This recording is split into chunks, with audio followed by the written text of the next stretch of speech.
That's awesome. Looking Okay, well, forward to the thank show. you. And and if anybody has any good solutions Okay. out there, and good evening, everybody. And if you have any solutions to any of those terrible problems that we have, please let us know. Yeah. Hey, Yeah. uh, Or solutions to anything. well, yeah, we could use that. Good evening. It's the Sunday night webinar, October 27th. This is Web 105, and I'm Gene Colbago. I'm Roger Carroll. And we're glad you're here. Tonight we're going to, I think I am. our main topic is based on assessments, and we're hopefully going to have some ideas that you can use to deal with assessments and so forth and so on. Before we do that, though, let's see. Oh boy, I've got everything jumping around here. So if you don't mind, just take a few seconds here. I think I'm here.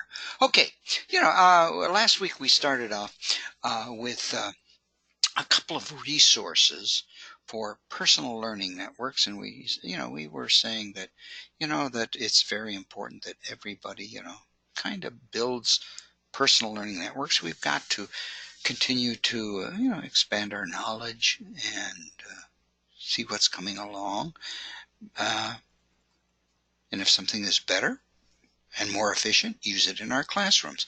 So what we have done, Roger and I, over the past, I don't know, year or so, we built a site on the Teacher Resource Center called the Building Personal Learning Networks.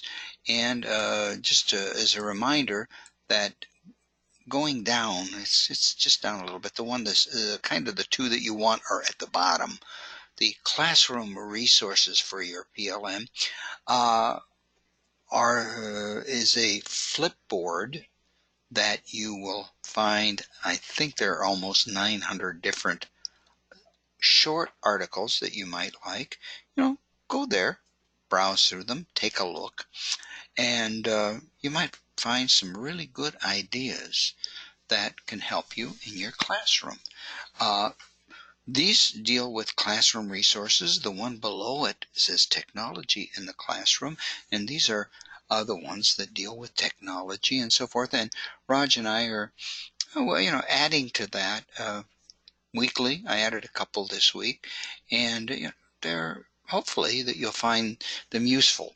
And also, what we recommend is that when you find a couple of sites, that maybe you subscribe to them, and they will send you weekly emails dealing with the latest topics. Last week we talked about this one, and we just in case anybody is new this week, this is a great site, Smart Classroom Management, and we do recommend that what you can do is click here, put your name and email in there, and about once a week they'll send you a little a link article. This one article says how to deal with annoying students. They're not long. Let me just show you. Yeah, and boom, that's it. And it's got some great ideas. Down at the bottom, he's got an archive, or she. I don't remember who is the person who built this, but boy, it's got a great uh, list of articles and so forth that you might want to take a look at. But again, link. You might want to subscribe here. Another one that we recommend. We've talked in the past few years, Raj and I, about podcasts, and quite often we'll go to the iTunes and the Apple Store and go to their blogs and their podcasts and so forth. And the podcasts will continue to have a great number of good educational podcasts. But this little site is called the Education Podcast Network, and you can subscribe to that as well. And they will send you what's happening here. And it has a number, I'm just going to browse through it, and I don't want to spend a lot of time going through each one of them or whatever, because hopefully that, you'll take a minute or two, maybe go here and browse through them and take a look at some of them, and you might find some good short. Many of them are just short little podcasts that you can listen to and get some ideas from. It's very good. Lastly, the last one that I want to take a look at tonight is called Middle Web.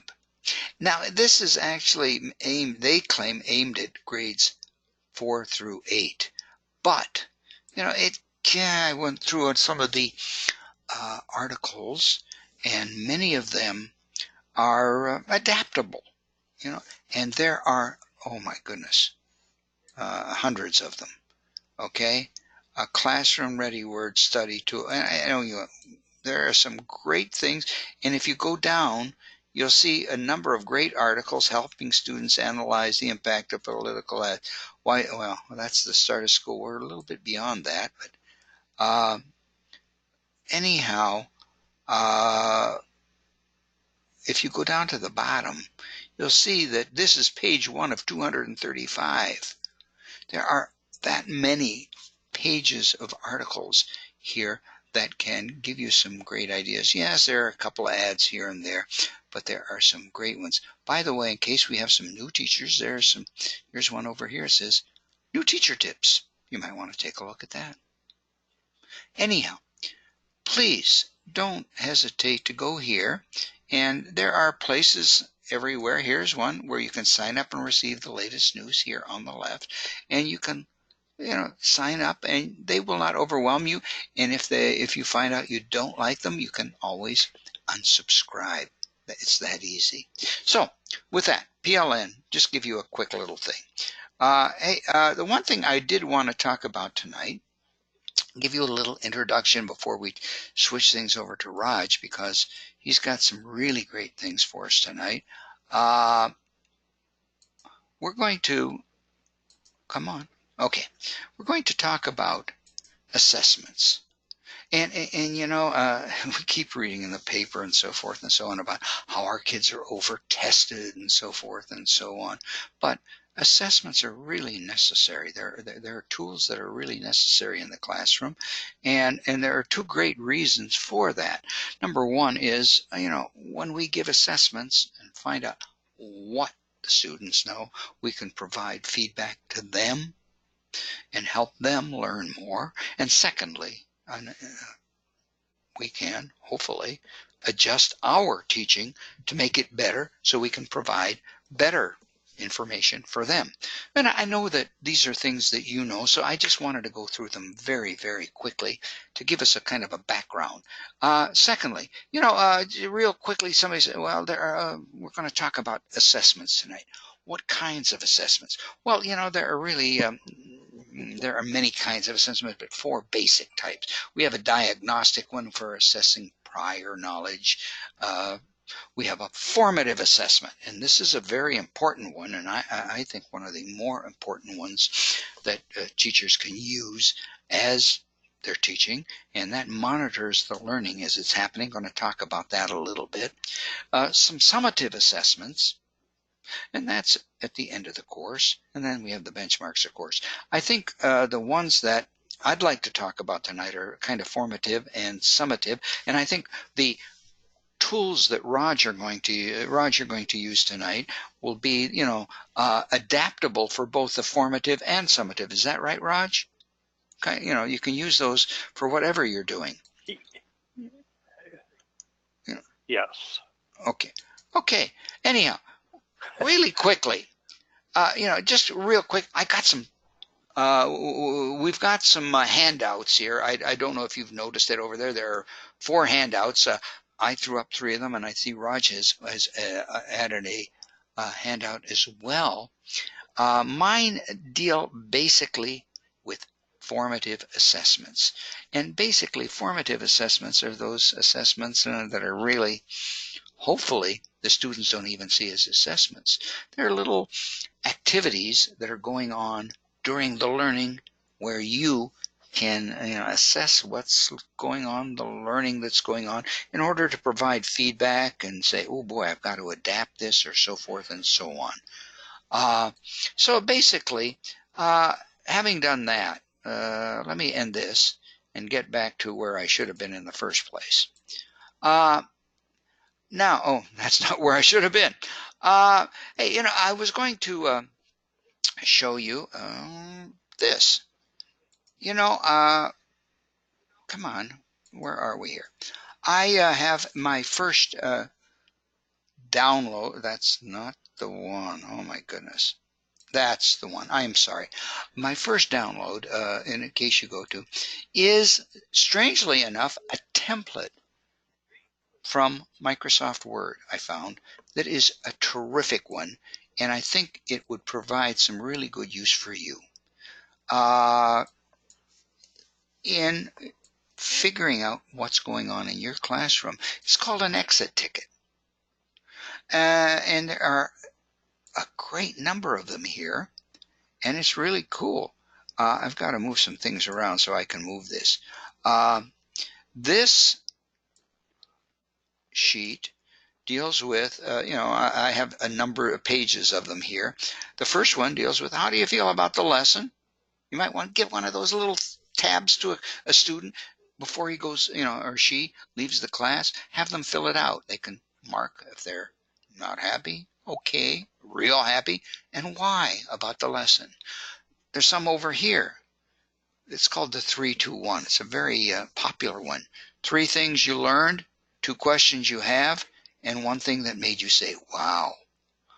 Just looking down through these real quickly, I'm not going to go through all of them. Describe today's lessons in 3 to 5 complete sentences. Okay? Create 3 questions about today's lesson. What are you going to need to review tonight? Or what does Mrs. Smith need to reteach tomorrow? And these are allowing your students to provide feedback for you, and also for them to evaluate their own learning. So this is good too. Here's a good one here. Shade in how well you understood today's lesson right here, and explain why you feel that way. And wow, I can't go through all of these, but there are so many of these.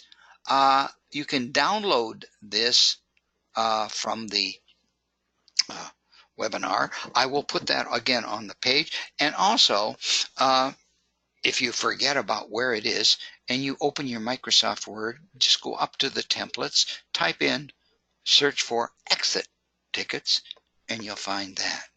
That's a pretty good one. While we're at it, there were 2 other pages that I downloaded. Let me just do this and get rid of this. And we have those too, but oh my goodness, I have a lot going here. My computer's all messed up. Another one that we've put up there for you is this. This is a 60 formative assignments. Real quick little things that you can do, and here's a list of them. And some of them we've kind of, one of them will say exit cards, and a couple of them computer surveys. I think, Rod, you're going to cover that today, aren't you? With forms, things like that. I'm sorry? I didn't mean to step on you. Anyhow, but lots of, lots of, I'm sorry, I didn't realize you were going to say, if you were going to say, but again, all kinds of great little 3-minute pause, 3 things. Here's that 3-2-1 that was on the Word exit ticket. There, so you're going to run into these again and again. And there's some really great stuff. And this is kind of a cool thing. I put it on here. It's a Google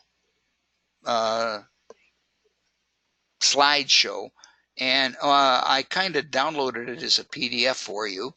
And okay, thumbs up, thumb down, middle, things that you can do to find out if your students are actually learning in their, thinking that they're learning what you're trying to do, so you can make that decision, feeding back information to them and maybe adjusting if necessary, or finding out, what's going on. And with that, Raj, as an introduction, I thought we'd introduce the formative things first.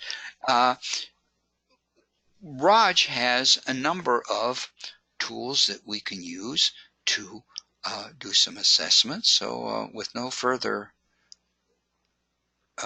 do. I'm going to try to remember how to share the screen with Raj, and it's not working, Raj.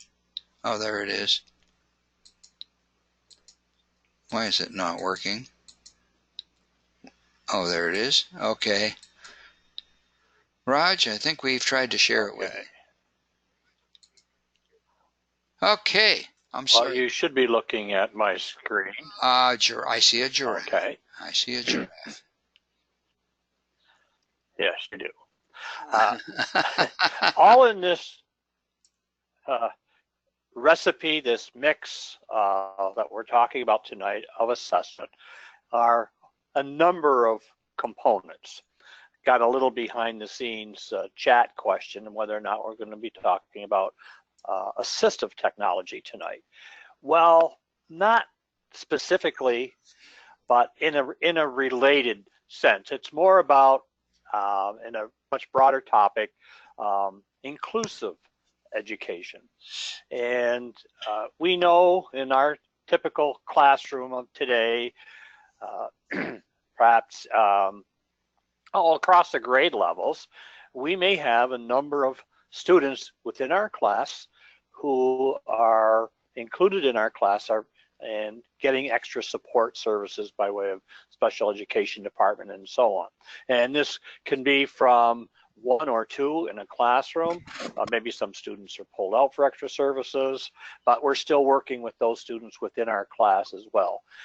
And this is an entirely, well, I won't say new model. It evolved back probably in the mid-90s, when we started seeing more students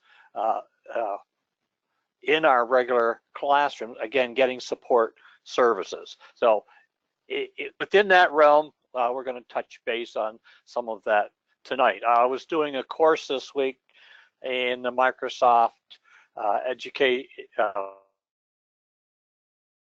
Innovative Resources, whole host of courses that you can take online, and many of them were related to this. So we're going to touch on, excuse me, a number of topics tonight, and it again related to assessment.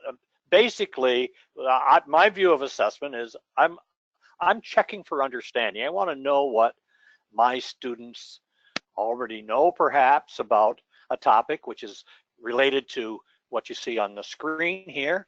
I want to know what they need to know about a topic, and I want to know from presentation to material and reading and interaction, some group work, what they have learned about a given topic.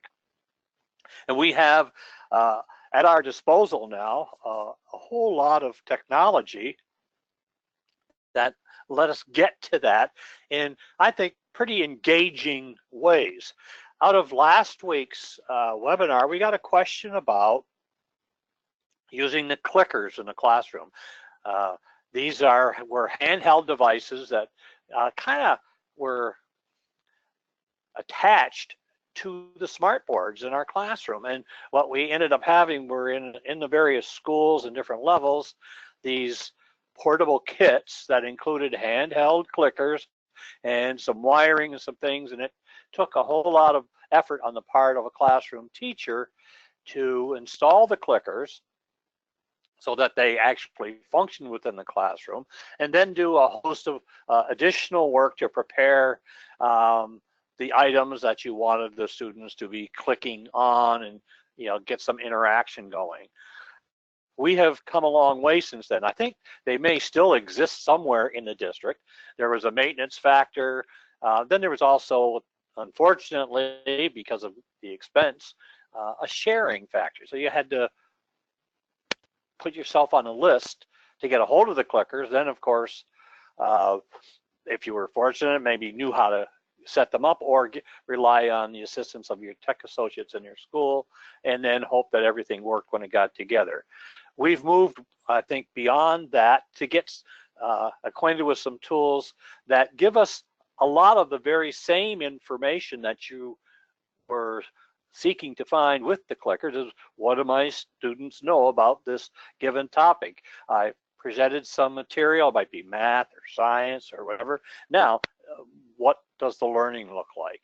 So we're starting off with assessment with a couple of tools here we're going to look at, and just by way of example, I'm going to follow it through with a couple of things here. There's a very simple tool called Padlet. It's a free online tool. It used to be called a Wall Washer or something like that when it was evolving, but now it's a very simple interactive tool, and it's free, but you can buy, as we're starting to see now, you can get the pro version or an upgraded version, which gives you maybe unlimited access to some of its resources. In some cases, you'll see there's a limited storehouse of images that you can use. Well, you can upload your own and so on. But these are all relatively easy to access. And what we're looking at here again is a tablet. So it's our topic for discussion is about giraffes. So this is the basic KWL. What do you know?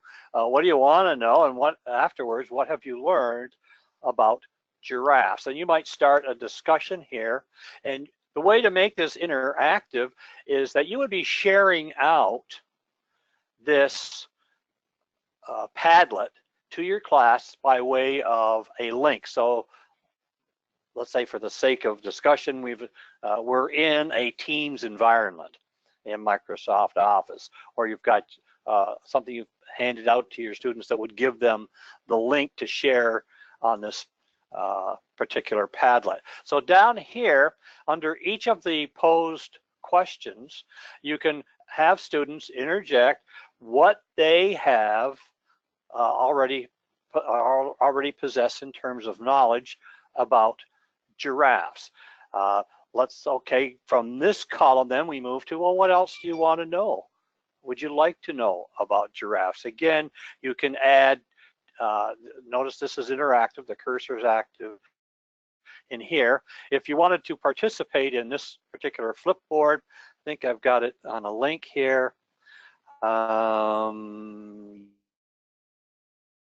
Yes, here is Padlet. If you have a smartphone, you could jump in here on the QR code, because once you've created it, you can share it out to your students. You can embed the code on your web page, or put it on a handout, or just simply put it in a document that your students open up and click to follow the link.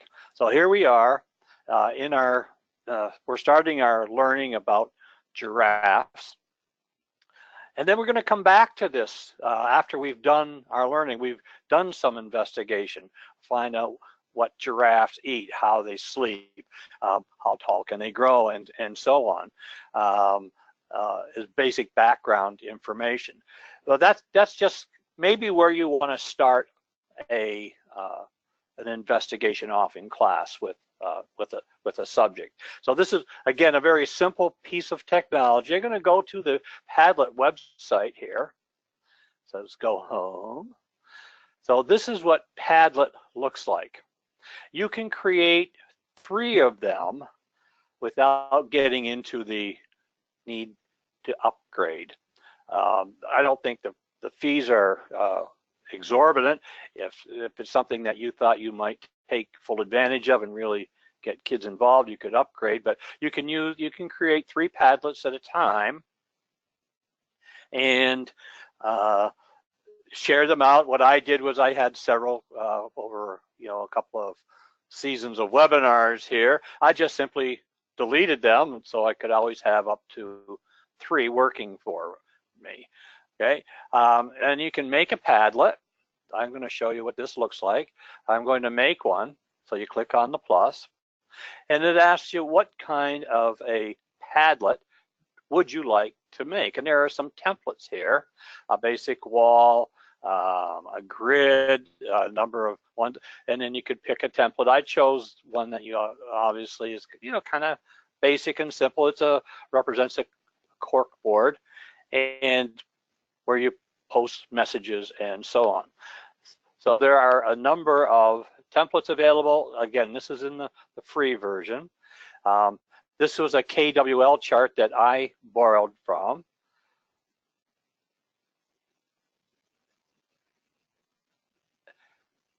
And when we modify it, that's where I picked the background. Notice I deleted some of these things because we hadn't done any of the learning yet. Over here, I can modify it, and making some different selections here. If in a class and kids are going to post to it, you may want to say, I would like to pre-approve anything that the kids put up there, teaching, maybe some responsibility things and so on. So you have a number of pretty interesting options.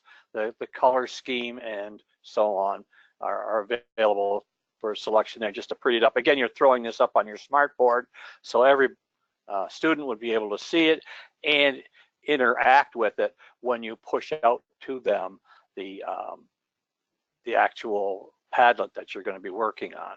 Okay, so it collects them here. So this is what would be on your smartboard, and then the little plus signs here are where we would be adding to it. Now you could do this with a show of hands. You could have kids with, if you didn't want to get too technically involved with this, but you could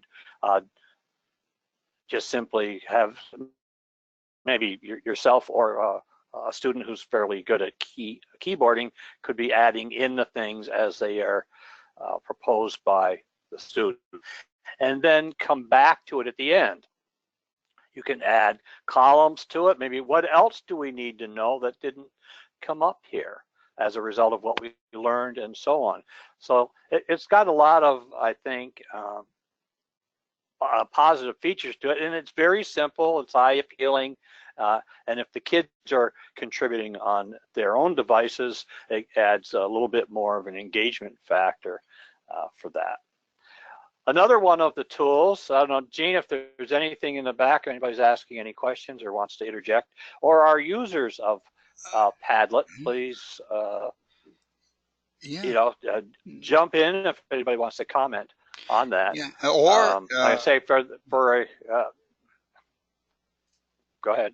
No. I was going to say, Yes. or if they have any interest in Padlet in the survey tonight, let us know, and maybe we can go into it a little bit more later. The how-to. Yeah. And really, it's a great site. It's very straightforward, and I think one of the handouts, I don't have a printout of one of the handouts that I've put out there, but we'll talk about these and some other tools as well. Mm-hmm. One of our favorite things is, and it came up because of the interesting clickers, is a pretty popular tool called Kahoot. It has a rival, and I think it has, I'm not going to talk about it tonight, it's called Quizizz, but a lot of teachers have found that to be quite useful. Again, this is formative assessment. This is maybe a way to kick off a lesson. This is a way to go, oh, we've been doing this for a day or two. Let's see where we are in terms of understanding and so on. What do I need to spend more time on if I'm working with any particular topic? And it doesn't have to be science related or social related, or math, etc. These tools will all work with that as well.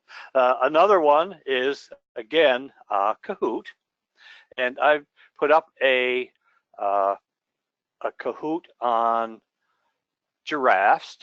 This might be something that it starts off as a KWL. Maybe maybe they know some of these things, or it might entice them to say, let's pursue this a little bit. And I think this is a true or false Kahoot. So I'm going to play the Kahoot,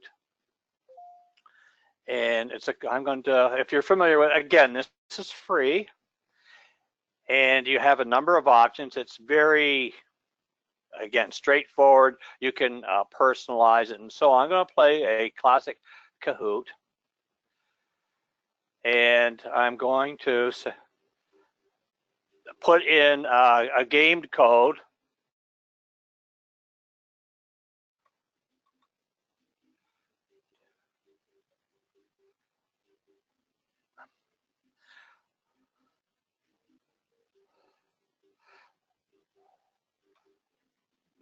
If you want to join me, go ahead.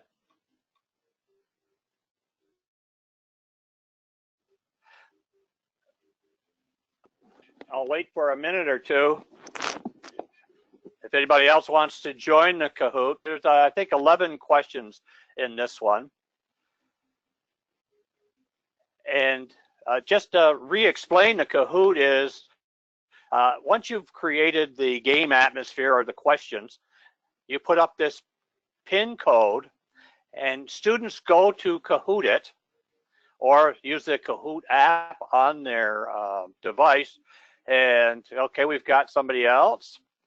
All right, I'm going to start the Kahoot, and you'll see. Okay, thank you, Brian. We got a couple more people if you want to join in. Attaway. All right, Jean, Valerie, very good. Anybody else? Okay, Jojo. Another second or two. It's players now. So you're in on your device, and I'm going to start the Kahoot. And there are, it says 11 questions. And you're going to be clicking your device, either a triangle, etc. Okay. What do you know about giraffes? I'm just, okay.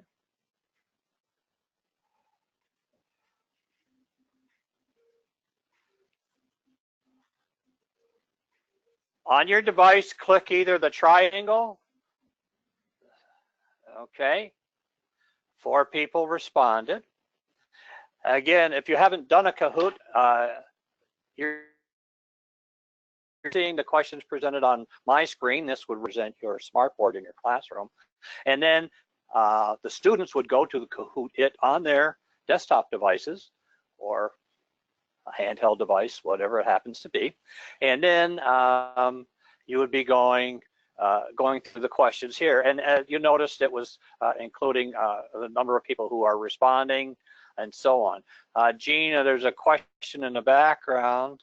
I don't know. On your device, you have to go to Kahoot it, and then use that code. And I don't have the code in front of me any longer, unfortunately. The PIN is 328077. Kahoot it is the website. The PIN is 328077. Let's go to the next question. Okay. And what it's tallying is who answers the question correctly the quickest. Okay. So here's the next question. Again, this is probably something you would start off with. Okay. There we go.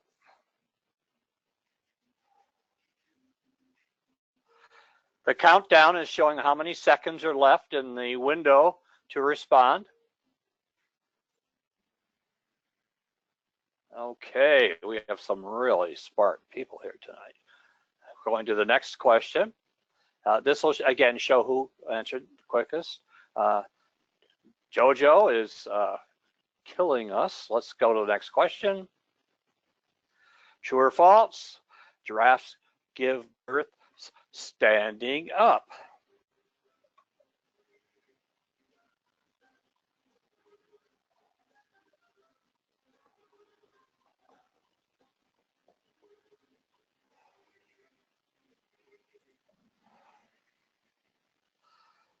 Yes, they do indeed. Let's move on. We'll go through this. I'm going to move along a little more quickly. Okay. For some reason, my my phone app froze up, so I'm not in the column right now. Let's go to the next question. True or false? Giraffes can make many different sounds.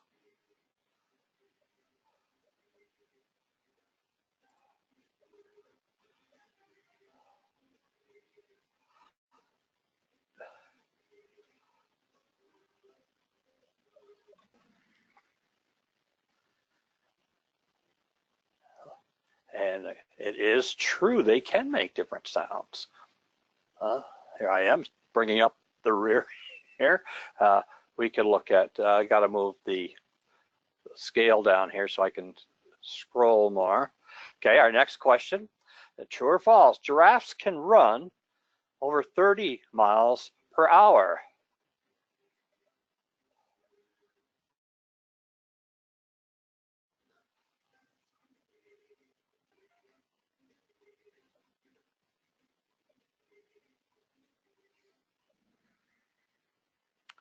Again, that is true. How do I know that? Wikipedia told me so. Our next question. Male and female giraffes both have horns. True or false?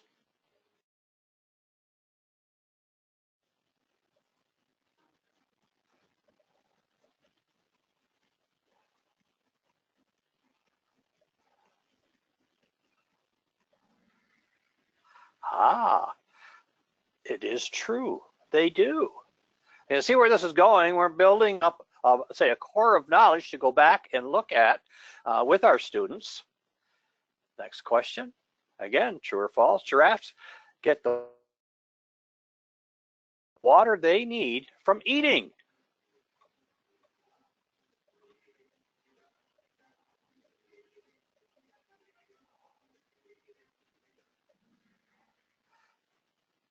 That is true. In order for them to drink from a pond or a stream or something, they have to go through some pretty tough body actions to get down low enough to drink the water. But they get most of what they need, again, from eating. Baby giraffes ride on their mother's back for the first 6 months. Is that true?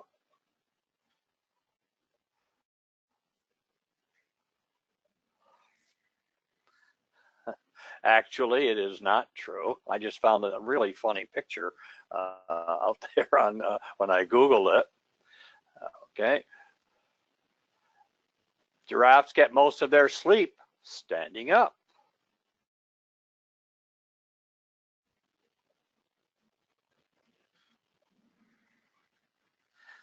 They can lay down, but they get most of their sleep standing up.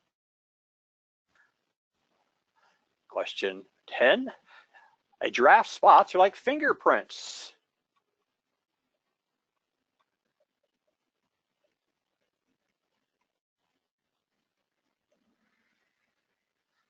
That is very true. And there are two different types of giraffes. A reticulated one, and then there's another related species from a different area of Africa.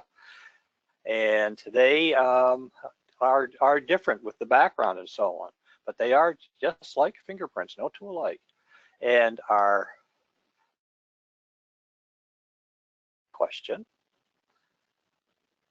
true or false?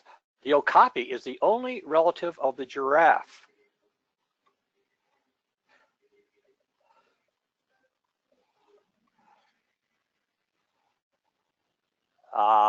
Trick question. That was actually true.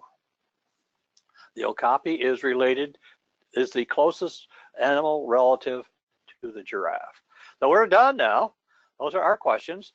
So at the end of it, and again, if you're familiar with Kahoot, you know you can have several different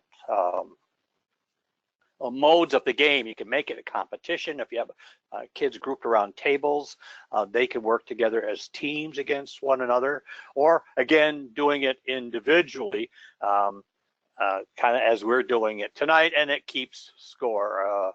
Look at this, wow. Well done, thank you for participating. And we get the feedback, okay? Note that there are a number of ways you can save the results if you're doing this for some form of assessment. That you want to record the grades or progress and so on. You can save the results. Maybe do the same quiz again after you've done some more of the learning, dug a little deeper into your understanding about giraffes and so on. Then compare the results. Again, it's what have they learned? They learned a number of different things, and again, those are just quick questions off interesting things about giraffes that I took off a Wikipedia article. And so we are coming back to there is our informal, say, introduction with our Padlet. And what do we know about giraffes? So we went to a Kahoot, kind of maybe throw that up as a KWL, if you like. There is, I put up a, well, one thing we're going to talk about, and we've talked about it a couple of times, is using the Microsoft Forms. Let's see. Yes, here we go. I went into my Office 365. I'm already signed in here, and here are all of your apps. And I went into my Forms. And Gene, a question or a comment? No, not right now. Okay. Oh, okay. I thought I heard something. I'm sorry. No. This is Microsoft Forms, and I went in to build. When you load it up, any of the forms that you have created, they are automatically saved. So any ones that you do as a test case or whatever you're doing, they are all grouped here. You don't have to give them a name to save them as a save as. They automatically save themselves.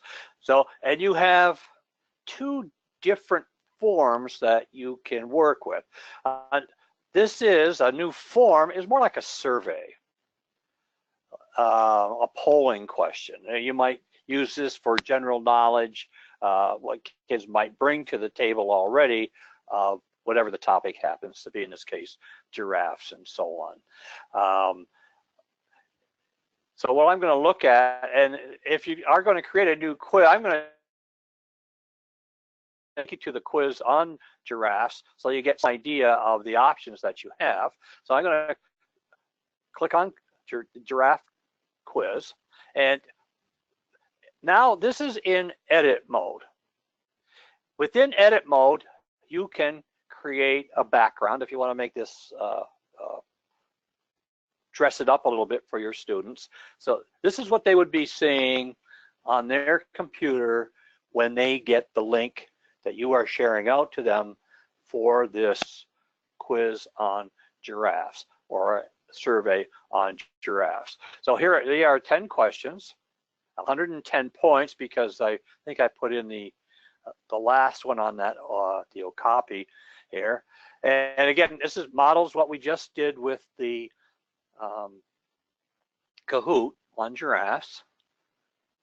Notice the questions are the same. And I go into the edit mode. If I click on the heading here, notice it just changes its view, and I can add new information. Here I added, I can put some text on the screen. I can actually get rid of this image here, and these are built into each one of our questions. To give you an overall view of the flavor of all of this, I'm going to go into the preview mode. Once you've created your forms that you're using for a quiz, you can preview it by looking at all of the questions to see, is everything just, for editing purposes, is how's the language, are there any typos, etc. Notice what I did was I gave each of these a point value, except the last one. That was going to be like a bonus question. Interesting in Microsoft Forms now, we are looking at it as though we're going to take this quiz on the computer. It does reformat itself if you're going to take this on a mobile device. This is what it would look like on your iPhone or your Android on your Android device. So using a handheld device and so on. This is one way to preview it. Very simple interface. We go back. So now I'm back into my editing version, and I can look at the questions. I've indicated which are the correct answers and so on. Go into giraffes are the tallest, and notice down here when I cursor over it, it changes. It tells me that this, if I click here, I'll edit this question. When I click the edit, I have some options. I can add, if this was a multiple choice question, I can add additional choice options. I indicated that this is a true or false question, and the check mark indicates that this first answer, this is the true answer. Notice this little message here, this little screen here, it looks like a little bubble. I can display a message. Now this is very useful, probably in many more things other than true and false questions, but where I would find this useful here, if I click on this, I might indicate that this is a true or false. You can add some information in here, like up here with this. I can add it's true. I can give add a message when they click it that maybe giraffes can grow as tall as 18 feet and so on. Or if they got it wrong, I can put in some information as to why they might have gotten it. This works for other types of questions. You want to add some distractors to your multiple choice questions and so on. Again, you can give them some added information.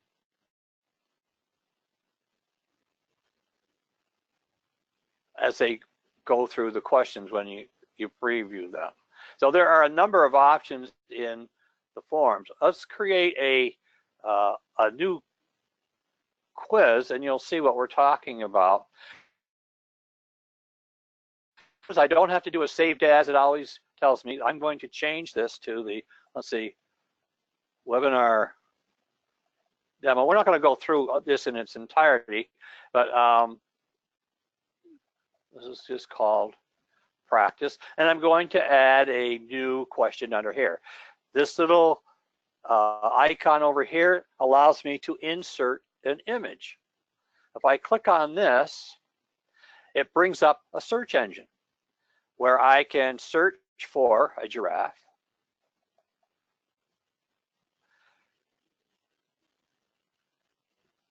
And it's going to go out using the Bing search. So this is where I was pulling a number of images off here. I can search, maybe I've already saved and have a collection of images that I want to use from time to time, and I can find them out on my OneDrive, or if I have some clip art on my computer, I can upload them here, or I can just simply select the image I want from the Bing search here.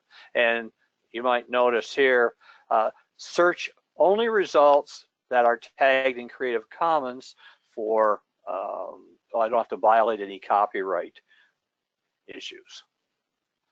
This would be more of a concern if this is something that was going to be put on your website and so on. So I click find the image I want, I'll add it, and it pulls it in. This is probably the title of our, I don't know where it went. We're going to start adding questions now, and we've talked about this before, but you have a lot of versatility here. You can use multiple choice questions. It can be a simple direct response question. I want students to enter a text response. I can say, I'm going to add a new question here. I want them to rate something. Maybe it was a book or a short story you read, or a poem, or maybe a video you've seen. They can rate it, and they can use, you could present itself with different symbols. They can use stars or numbers. I can say I'll rate it out of 10. Let me scroll down here.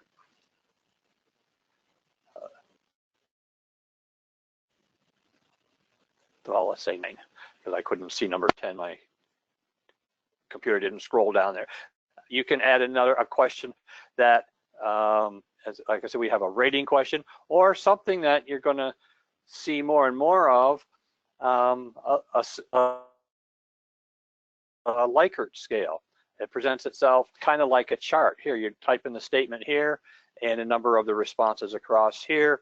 If students could, maybe you're rating or viewing things, like how many times you do something, maybe if you're doing something with food and so on.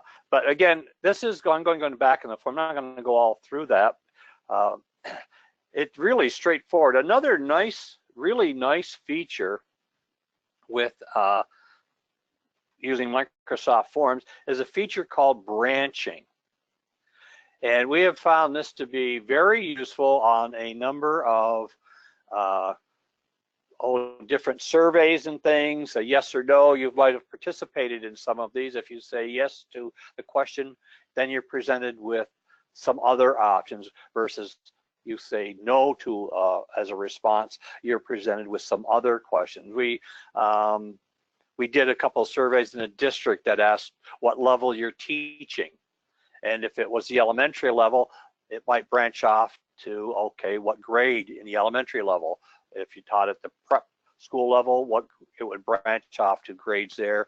Or if you taught at the senior high school, maybe it would branch off to a grade and a subject area and so on. So branching, it can get a little tricky going through it, but what's really interesting is the way that you can direct the responses to really tailor an assessment to what exactly the students understand or what exactly maybe they don't understand.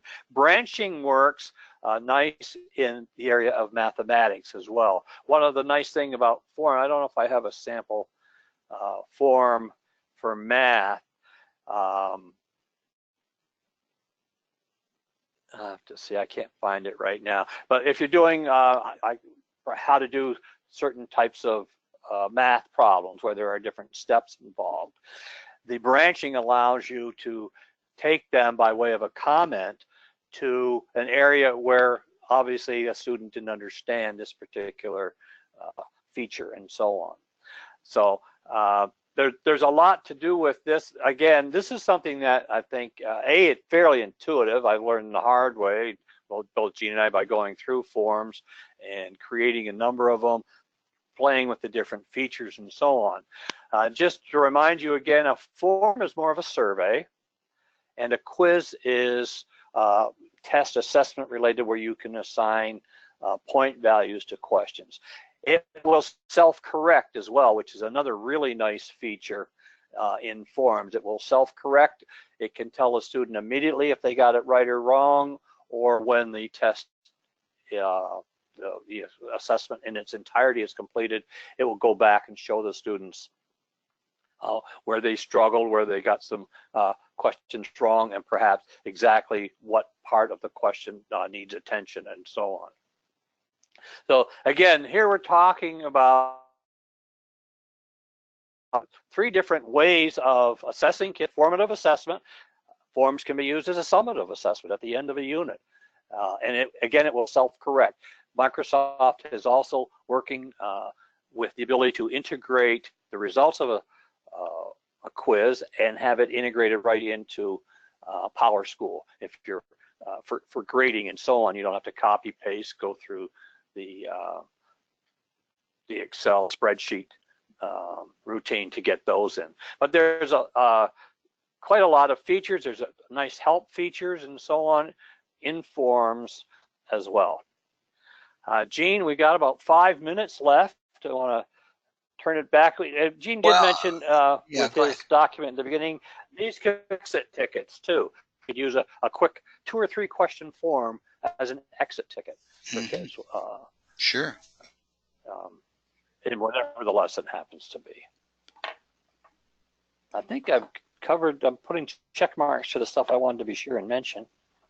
And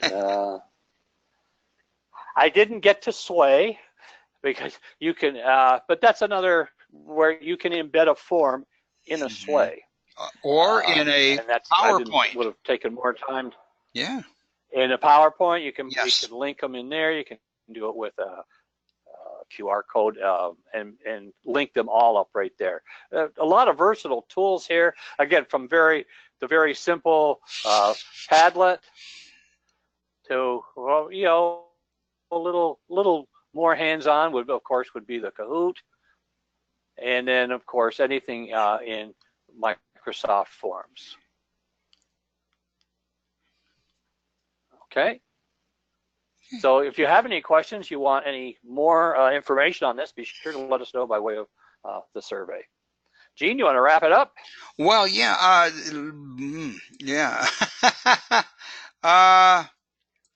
yeah. The one thing I was going to do, you had mentioned another assessment thing called quizzes. I'm not sure exactly how it's pronounced. Quizzes. Yeah, Yes. and I spent some time this week checking it out, and wow, I was very impressed with it and how it can be used. So maybe next week you can start off with it. If you are looking for another one, is as to like Kahoots is terrific in the classroom. Quizzes can be used for homework. You don't have to have the students in the classroom to do it. You can give them the PIN number. They can go home and practice it at home too. So yeah, it's really good. And if you really are interested in things like that, yeah, I've got a whole bunch of stuff set up for it, Raj. And maybe next week we could take a few minutes to show that, because quizzes is terrific. It really is. And it is, I love that word, Raj. And I think it's more towards the upper grades as well. I think it's more for the upper grades. It is the use of it. Yeah.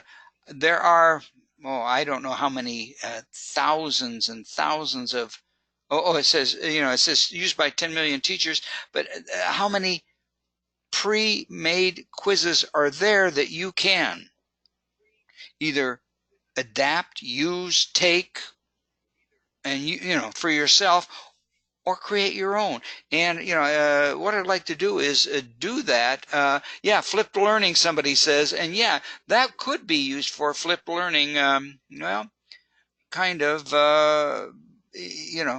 in the in that sense. But really, there's so much to that I don't want to even open it tonight. But because we'll be here till 10:30, 11 o'clock. So with that, why don't we do this, Raj?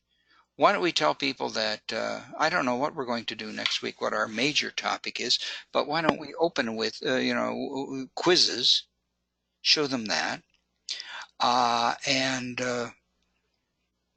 thank everybody for joining us tonight, and hopefully that you'll open that thank you note you'll be getting in about 1 hour.